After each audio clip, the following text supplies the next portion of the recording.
Surprising no one, the Marvel's director Nia DaCosta played the racism and sexism card in basically the first big promotional piece for the upcoming The Marvels film. Let's get into this here. Speaking with Vanity Fair, DaCosta said, "Sometimes as a black woman, you realize that people think you take up more space than you actually do, or your voice sounds louder to people than it actually is, or your tone is more stern than it actually is." She then added that some crew members on previous sets she worked on said, quote, "things that are super inappropriate that you would just never say to anyone else because they were so specific to my gender, my race, my age." So there you have it, playing the race and sexism card in this big puff piece for in Vanity Fair for the upcoming The Marvels.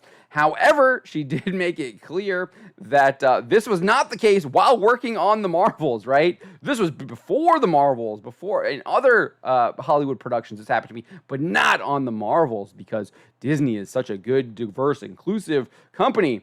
Interestingly enough, she didn't actually provide any examples or name any names or provide any evidence that this actually occurred, right?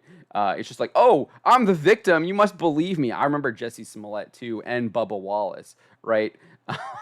Both absolute proved to be liars.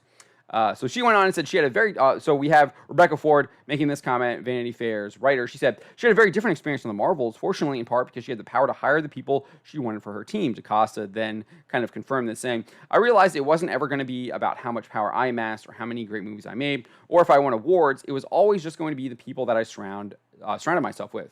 The thing that I've been most surprised by lately is how much respect I'm getting from these middle-aged white dudes that I work with." I don't know if that's like a shot at what Brie Larson's comments about the 40-year-old white dudes and didn't want them at the table, and she's kind of like that's supposed to be like a joke or something, or if she's being sincere. Hard to tell in the Vanity Fair piece.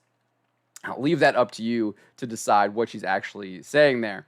But not only did she play the racism and sexism card, but she also appeared to distance herself from the film by claiming it is actually Marvel Studios executive Kevin Feige's film. DaCosta discussed the advice she received from Black Panther director Ryan Coogler about just being herself when she was initially tapped to direct the film. She said, "You can't do anything but be yourself, so bring that to the table. They can choose to take some and leave some, but that's what your job is." I think there the implication is clearly that Marvel Studios and Kevin Feige have overriding story authority, especially when it comes to creating a final cut for the movie. She's basically just there to kind of like direct the shots and isn't really part of maybe the actual creation of the story that's kind of done in the editing room when her job is already done. She just kind of gets that directing credit.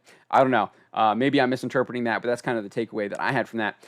In fact, later in the expose, Vanity Fair's Ford noted the film's, quote, "post-production proved to be the most challenging, given the film needed to connect with Miss Marvel, with the Miss Marvel Disney Plus series, as well as lead into the future of the Marvel Cinematic Universe." I assume it probably had something to do with the WandaVision show as well, because that's where you have Monica in there, and then it probably had something to do, obviously, with the first Captain Marvel. You want to lead into that, right? And then maybe some stuff with Avengers Endgame, because we did see her in that film, too.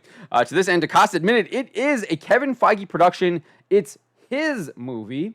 She elaborates, "So I think you live in that reality, but I try to go in with the knowledge that some of you is going to take a backseat," meaning that Feige, at the end of the day, has final decision, and he's the one that is making the story decisions, the editing decisions, and probably is involved in some of like how she's doing the shooting, I would bet, too. I would not be surprised with that. But I thought that was kind of interesting. But what do you make of Nia DaCosta's comments here? What do you make of her unsurprisingly playing the racism and sexism card while promoting this film, and then admitting that it's Kevin Feige's movie, it's not really hers?